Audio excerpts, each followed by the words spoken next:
Hello everyone, welcome to today's session where we're going to begin our discussion over the short story Dr. Heidegger's Experiment by the American writer Nathaniel Hawthorne. This short story, Dr. Heidegger's Experiment, was first published anonymously in 1837 with the title The Fountain of Yonder, and later in the same year it was published with the title Twice Told Tales in his short story collection. This fascinating tale, Dr. Heidegger's Experiment, explores the idea of insatiability of human desires. It also revolves around the idea of futility in trying to attain something that is unattainable, and at some place we will find that it highlights humanity's age-old vices that accompany such desires, and it also touches upon the fact that people do not learn from their mistakes. So this is something which we should keep in mind while reading this story, or this is just we must know as an introduction of the short story. So before we begin the thematic analysis, let me give you a brief plot overview of the plot line. So this short story, Dr. Heidegger's Experiment, opens with Dr. Heidegger, who is an enigmatic old medical doctor, and he is the one who invites four of his friends to conduct an experiment on them. These four friends are Mr. Madburn, Colonel Killigrew, Master Gascoigne, and the lady widow Wycherley. These are the four persons who are elderly and the friend of Dr. Heidegger, and these are the persons whose reputations have been tarnished in some way due to the past mistakes, they made during their youthful stage or during their youth. So which also gives us the reason, or we can assume that why Dr. Heidegger chooses them as his test subject for, or as his subject for the experiment, because it might be that Dr. Heidegger wants to see that whether these characters or these subjects are going to repeat the same mistakes again, or they have learned from their mistakes. And at this point it is also worthwhile to note that there are three men out of these four subjects of experiment. Three are men, and at one point of time before many years, when they were young, they all were young, these three were romantic rivals competing for the affection of widow Wycherley, the lady in the group. So this is their past, and it also gives us the reason that why Dr. Heidegger chooses them as his test subject. It makes them good subject because they share a common history, and it will be interesting to see that whether they have learned from their past mistakes or they are doomed to repeat their mistakes again and again. So these peculiar personalities are invited at Dr. Heidegger's study so that he can perform an experiment on them. And Dr. Heidegger's study is an I can say odd place which is full of books, papers, dust, and a burst of Hippocrates. Hippocrates, as we all know, that he is the father of he is regarded as the father of medicine and medical ethics. And Dr. Heidegger's study is a room full of countless curiosities, as there is a human skeleton in it. There is a mirror which is said to contain the souls of all Dr. Heidegger's dead patients, and there is also a portrait of Heidegger's deceased fiancée. And then there is a mysterious book which is also called as a book of magic, and it is this book when before explaining his or when Dr. Heidegger was about to explain his experiment to his four friends who are sitting around the table, he brings this mysterious book in front of them, and he takes out an old and withered rose from its pages. And then he further explains that this is the rose which was gifted to him by his fiancée Sylvia Ward before 55 years. It was given, this rose was given, which is wilted now. And he had intended to wear this rose at their wedding, but Sylvia Ward, his fiancée, died on the eve of their wedding. And then Dr. Heidegger further explains that he is able to revive to rejuvenate this wilted rose. He has the capability, he knows how to revive it. Then after saying so, he places this rose on into the vase which was lying at the center of the table, around which all the friends are seated. So as Dr. Heidegger places this wilted rose into the vase, it starts becoming it begins to back into life, or its life, it becomes reviving, and in a few moments it just becomes as fresh as it has just bloomed. So after watching this, Dr. Heidegger's friends do not impress much, because they think that it is just a deception or any stagecraft or a magic trick on the part of Dr. Heidegger. So they just say that it can be any magic trick. Then Dr. Heidegger elaborates that this vase contains water. It is not an ordinary water, it is a water which the vase is containing the water which is brought from the fabled fountain of youth, which this fabled fountain of youth is, as everybody knows, that it is very much sought after by this Ponce de Leon. Ponce de Leon was a Spanish conquistador or conqueror who is said to have spent many years in search of this fountain of youth, and it is the same fountain of youth in Florida from where he has brought this water in the vase. And then Dr. Heidegger invites all his four friends to have or to drink as much of the water as they please. And by saying so, he pours a champagne glass which were there, he pours a champagne glass each for them. And what happens next, that as his subjects or his four friends which he has invited for experiment, as they gulp down the water, almost immediately they somehow feels revitalized, and their spirits lifted. So with this their skepticism which they were having related to the capability of the water, it vanishes away, and they ask for more. And Dr. Heidegger obliges and fills the glasses again. So this was their second glass, and with this second round they reach at middle age. Now they are feeling afresh and somewhat youthful. So under this intoxication, or they were seeming somewhat drunk also, as there are some indications in the story. So at this point, what is the reaction on the part of these four people are, as the narrator narrates, that Colonel Killigrew, if we begin with the reaction of Colonel Killigrew, then Colonel Killigrew, who has wasted his youth and life in the pursuit of sinful pleasures, and now he is in old age, but after having this magical potion, magical water, now he again starts singing the drinking song and ogling the only lady present in the group, Widow Wycherley. And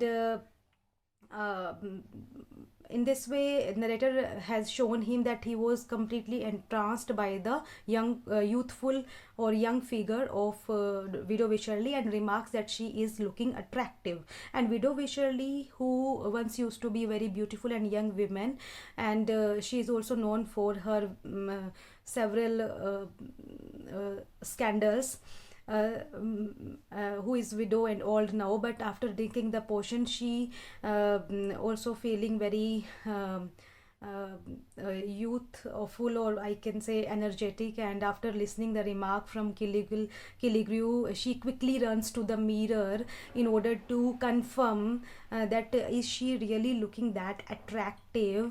And she is shown as she is courtesing and simpering in front of the mirror. And Mr. Gascoigne, who once used to be a corrupt politician, he starts talking about politics again, but what is he speaking, or whatever he is like what statement he is stating, that is unclear, and that is vague. And Mr. Madburn, who once used to be a very rich merchant, but now he is almost a beggar due to all the practical purposes, and mainly due to his uneducated speculations. He also seems to be lost in his money world, and sets about hatching some a far-fetched business scheme. So this is the effect that as they feel more youthful, or they undergo this seemingly physical transformation, which makes them young and rejuvenated again. So this is the effect the narrator has shown, that they reacted or responded in this way. And not only this, after thus intoxicated, they ask for more, and that they should be provided one more glass to be poured in, and Dr. Heidegger offers or provides that. And after this, they were now in the prime of their youth. Their wrinkles were faded, their fatigue dissipated, and there was no sign, no mark on their body that they are old anymore. And in this state, now they all this group of four people now started mocking or ridiculing the sickly and decrepit appearance of Dr. Heidegger, who is the only old person or old man present in the room. And they also starts making fun of their old fashioned clothes. So this is the response. And in the process, what happens, that as the hint was already given, that the three men out of these four people who once were romantic rivals, they started fighting over the affection of widow Shirley. And in the process, or in doing so, they knock over the table on which Vas was lying, and in this way Vas falls down, and water spills out. And at this point, Dr. Heidegger calls out for the end of this chaotic fight, as they were busy in arguing and fighting over that who would be the dance partner of Lady or Widow Wycherley. So now he calls for an end for this chaotic fighting, and Dr. Heidegger, while showing the rose, which is we showed them at the commencement of the experiment, he shows them, and while showing it, he exclaims that, see, the water has the rose has wilted again. And he also provides and offers his reflection over this transformation in rose, that though the rose has wilted again, but Dr. Heidegger says that he loves this rose as much as he was loving it in its blooming state. The rose is dear to him in his wilted state as much it was in when it was full of bloom, or it was in its dewy fragrance. So after saying so, what these four subjects observe or notice, that they too seem to aging again, and when they are back to normal, Dr. Heidegger now expounds that after watching his friend's behavior, now he is confirmed that he is no longer, or he would never drink the water from this fountain of youth, even if it gushes.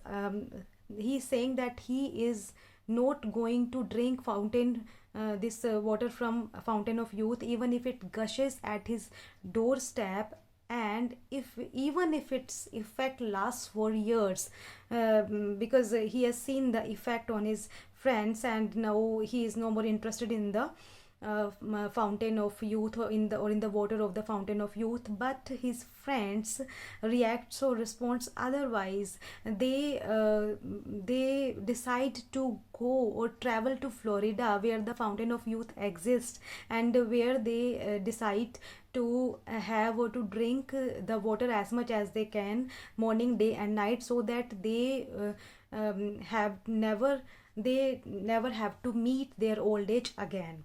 So this is what happens in the story, that we have seen the reaction, or we have seen the understanding of Dr. Heidegger and his four friends who were also the subjects of the experiment. So this was what the storyline is. Now let's discuss the themes embedded in the story. So begin with youth and old age. So this is the theme which we can very clearly or visibly we can find in the story, youth and old age, as Dr. Heidegger has seen the result, or the result of the story, as you know, after the result, or the result of the experiment clearly confirms Dr. Heidegger's hypothesis. What is Dr. Heidegger's hypothesis is that youth is inseparable from vanity, immaturity and folly. So that's what Dr. Heidegger has proven, as he has also determined now at last that he is not going to have that water from the fountain of youth, because youth is inseparable from vanity, immaturity and folly.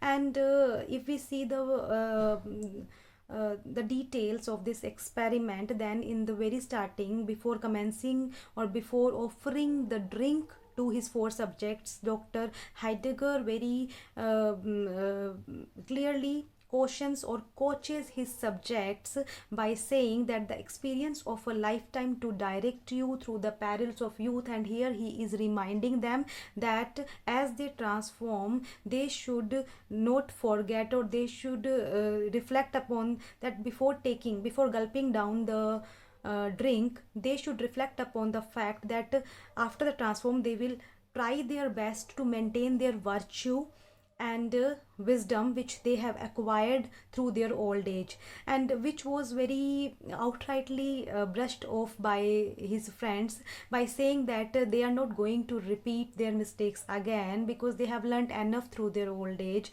And but we know it, as we have listened or as we have read the story, that none of his friends seem to react or respond in the way they promised. They just as they become more youthful, they revert to their foolish and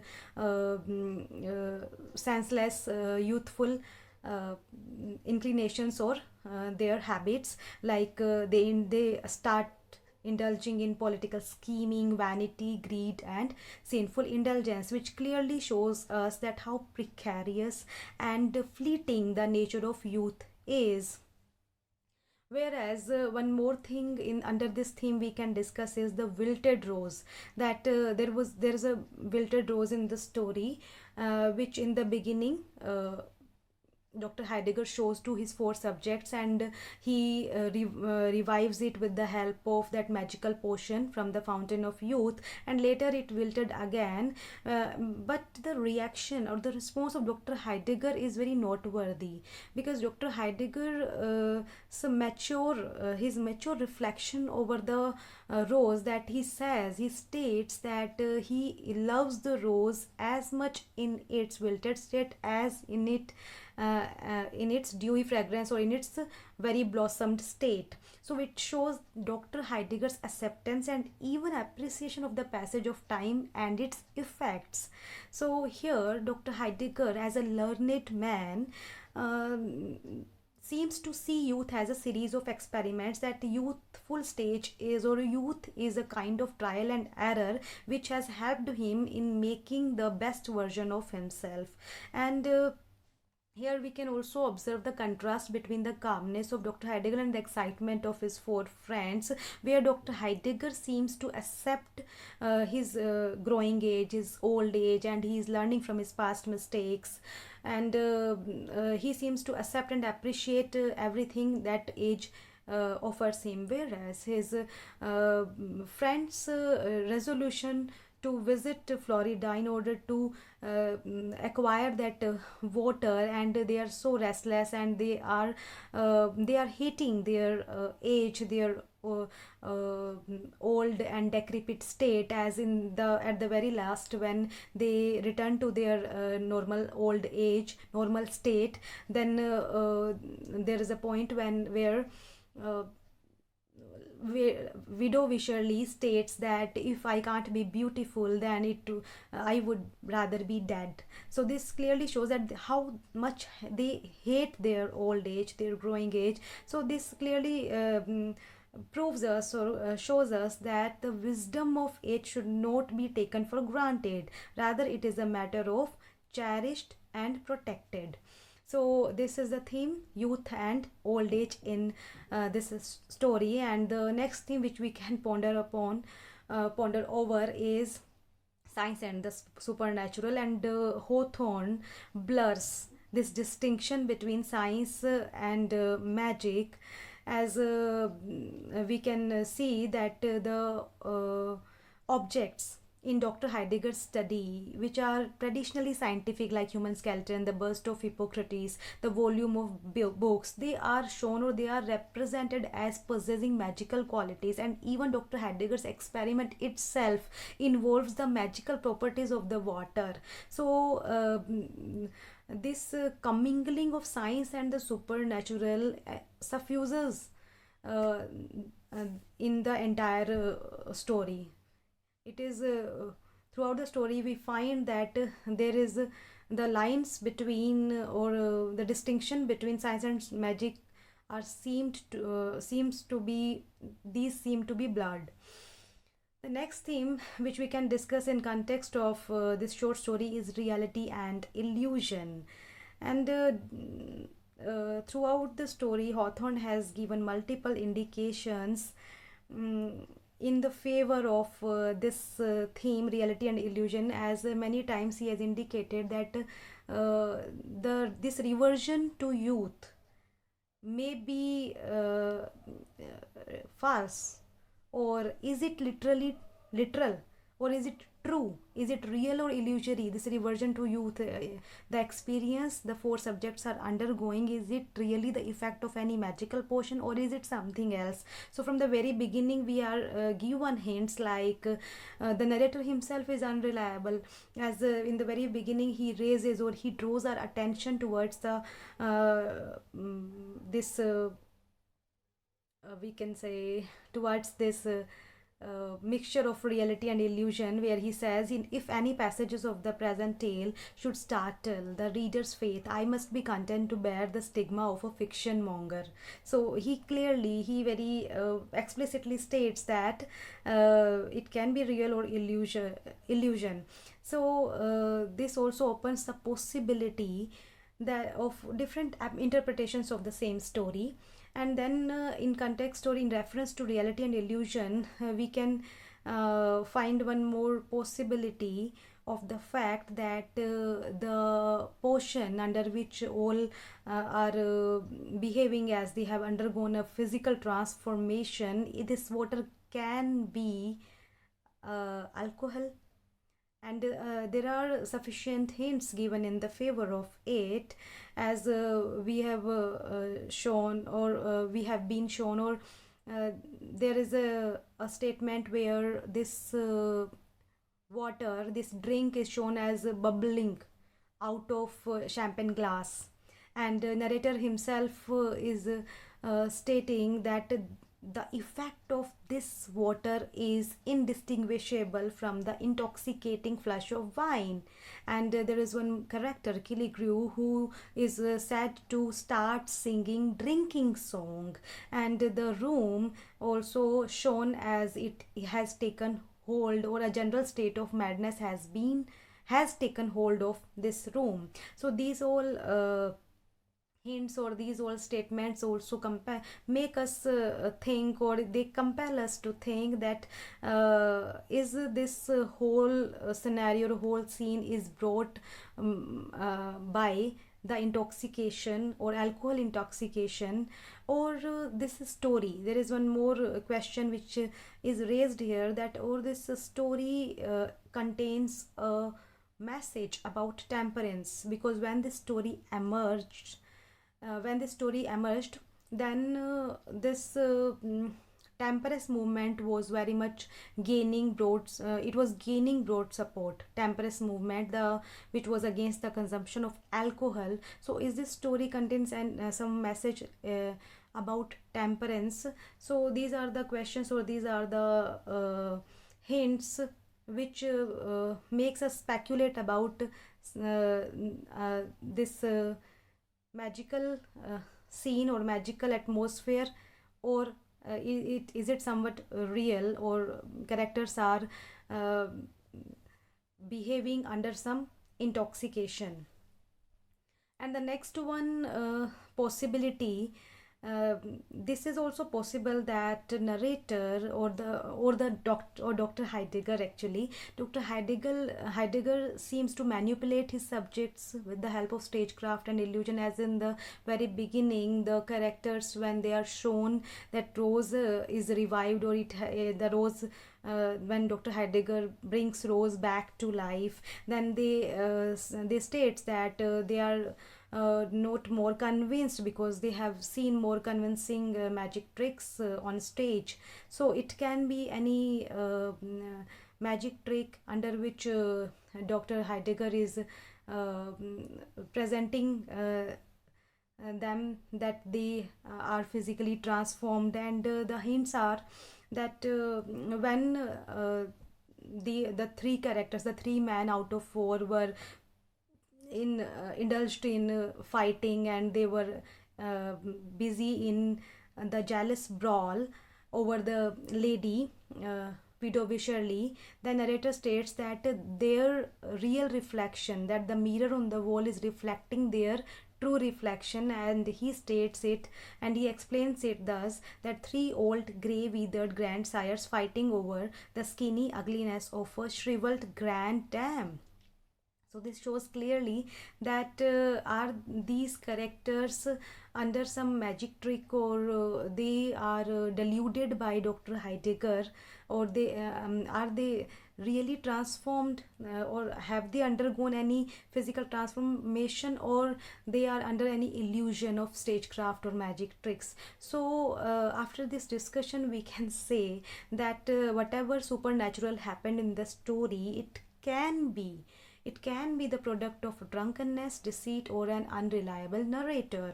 So after this theme, we can also find the theme of mistakes and morality in the story very clearly, as in the with the commencement of the experiment, Dr. Heidegger offers an opportunity to all the characters with the advice that they should reflect on their mistakes, which was which was brushed off by all the characters by saying that they are not going to repeat their mistakes again. But uh, when they drink the potion, or when they think that they are physically transformed, then we can find them that how foolishly they are behaving. Some, as they are, as one of them is preening in front of the mirror, or cursing or simpering in front of the mirror, one is hatching half baked business schemes, and then they fight violently over the favors of widow Wycherley. Excuse me. So uh, this is what we are shown, that after having under the influence of that magic potion, they behave, and which they were claiming that they are not going to repeat their mistakes again.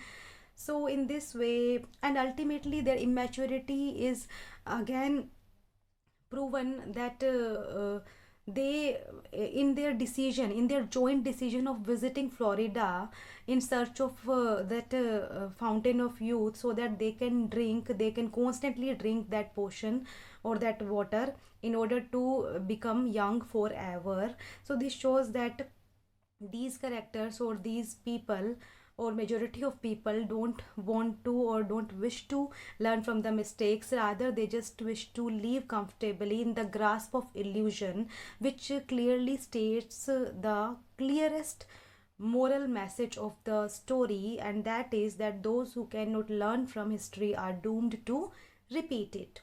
So this is the theme of mistakes and morality. Now let's have a quick look over the stylistics in the story Dr. Heidegger's experiment. And if we see the title, then it immediately draws our attention towards the main character and conflict of the story, which is the experiment. And if you see the genre, then it is a short story with dark romanticism, and it also bears the traits or characteristics of Gothic fiction. And if you see the setting, then the story takes place in Dr. Heidegger's study or living room. And the climax arrives when this group of 4 people knocks over the vase full of water. And the point of view, the story is narrated in third person, and there is a very vivid personification where the time is characterized, or father time. Time is personified as father time in the special reference to Dr. Heidegger. And symbolism, and there can be many symbols in the story. I encourage you to explore about it and find out how many symbols are there and what they symbolize. For instance, if I discuss about the symbol rose in the story, then what it symbolizes. This rose tells us, or it is a symbolic of acceptance and appreciation in reference to Dr. Heidegger. It is also symbolic of a blooming youth, and when it withers, it also represents the declining age or aging. It also represents aging, and it is also an instrument of love. So there can be many symbols. So this is what the plot line, themes, and stylistics of this story, Dr. Heidegger's experiment by Nathaniel Hawthorne. And with this we come to the end of the session. Thank you for now.